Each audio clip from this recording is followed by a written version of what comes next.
Je m'appelle Georges Leroux. Et moi, je vais être Socrate.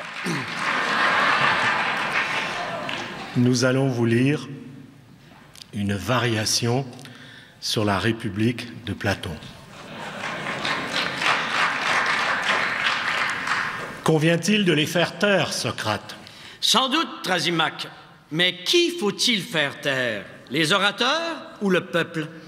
N'est-il pas, mon cher, éprouvant d'avoir à écouter tous ces gens, surtout lorsque le peuple se presse nombreux pour siéger dans les assemblées politiques, dans les tribunaux, dans les théâtres, dans les camps militaires et à tout autre rassemblement ou regroupement de la population, et qu'il blâme ou qu'il loue ce qui se dit, ce qui se fait, tout cela dans un grand vacarme où il dépasse visiblement les bornes, dans un sens comme dans l'autre, en hurlant, en applaudissant, tandis que les rochers, avoisinant le lieu où ils se trouvent, leur renvoient l'écho du tumulte de leurs huées et de leurs éloges.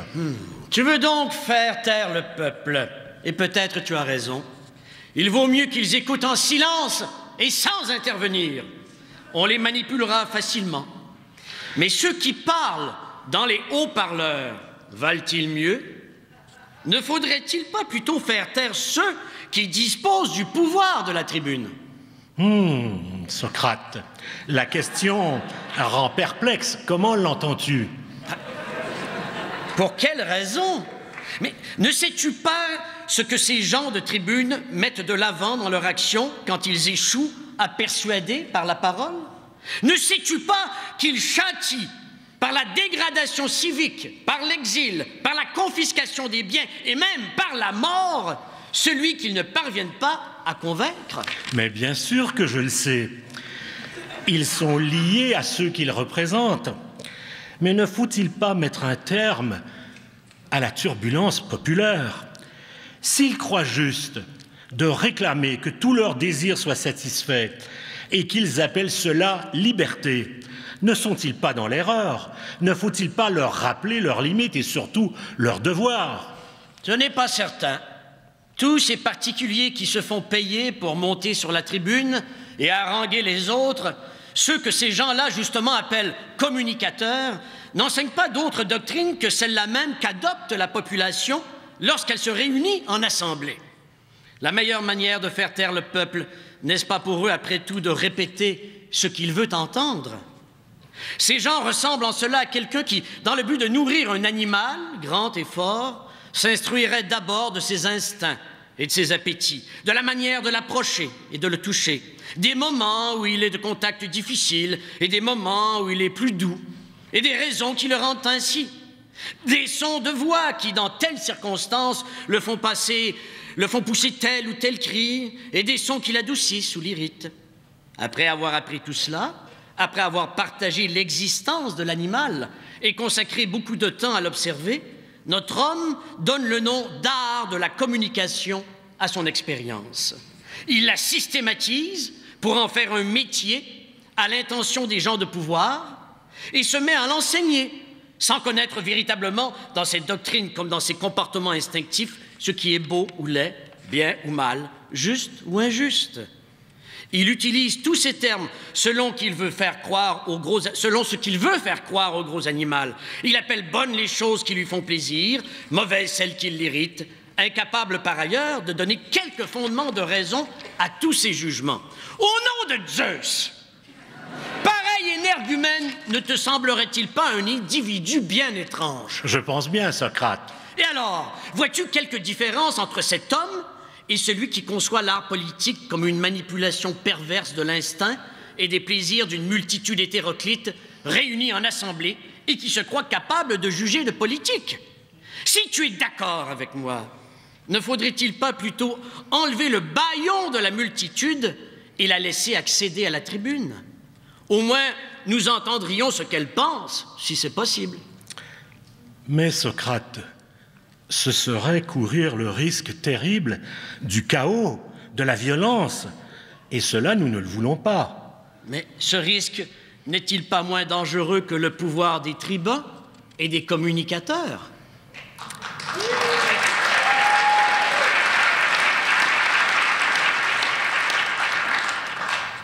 Tout dépend, mon cher Socrate, de ce que nous acceptons de dire et de ne pas dire.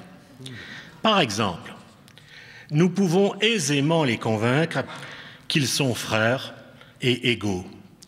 Ne trouvons-nous pas dans nos grands récits l'affirmation que nous provenons tous de la même terre? Mais nous savons bien que ce n'est pas vrai. Le dire est très dangereux. Il faudrait mieux rappeler le grand discours d'Hésiode. N'y a-t-il pas en effet plus à attendre de la distinction des races d'or, d'argent et de bronze? Chacun comprendra où est sa place. Si la race d'or affirme s'y connaître en marché et en métaux, la race d'argent se soumettra et imposera sa loi à la race de bronze. Ainsi donc, Socrate, nous aurons la paix et c'en sera fini du tumulte. Je te l'accorde, mais c'est un mensonge. Oui, certes, Socrate, mais le mensonge n'est-il pas nécessaire? Et le mensonge politique n'est-il pas le plus noble de tous, puisqu'il protège chacun du désordre et des mouvements de la rue? Faisons une pause, Thrasymach. Tu es comme la torpille et je ne sais plus quoi penser. Alors sortons.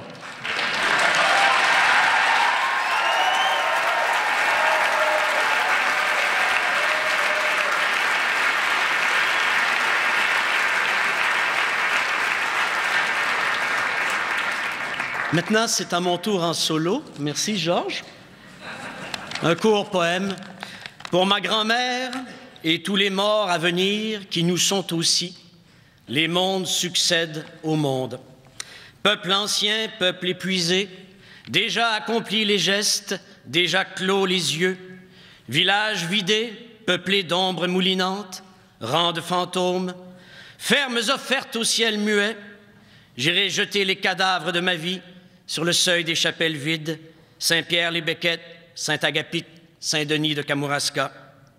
Pays éteint au cou dégrafé, dans la poussière des routes, quand on ferme les yeux en passant, on oublie.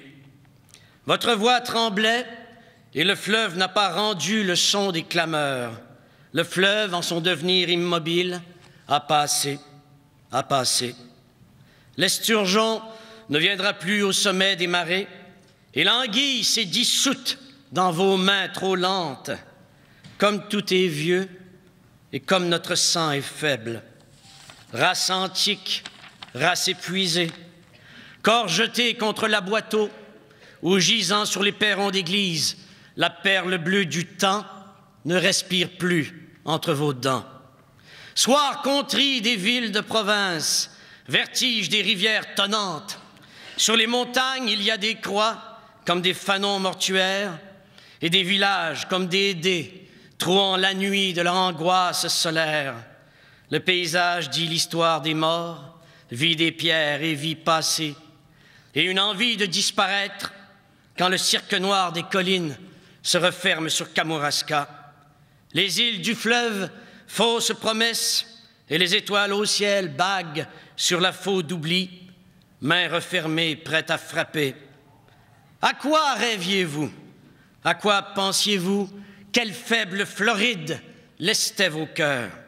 Corps chuchotant, corps anémiés, corps disparus, l'heure patient des eaux contre les roches et le silence fauve de la campagne, les échines pliées sur un horizon indéchiffrable, le soc qui dessine ses mauvais sourires, peuple stupéfié, captif de ses propres mots, chair honteusement sertie par des écrins glacés dont les colères rouges glissent comme des larmes sur le visement des truchements rêvés, avec ces mafias du Joal embusqués dans les ruelles limoneuses, ces empêchements de tout acabit, ces prisons d'aube brune et ces midis comme des clous de limon dans l'écrasante chaleur de la défaite. Claire matinée et crépuscule sont étrangement rejoints maintenant. Le temps raccourci tient ses proies. C'est midi ou minuit. C'est le moment de choisir. Là où est le plus grand danger, croit le salut. Merci.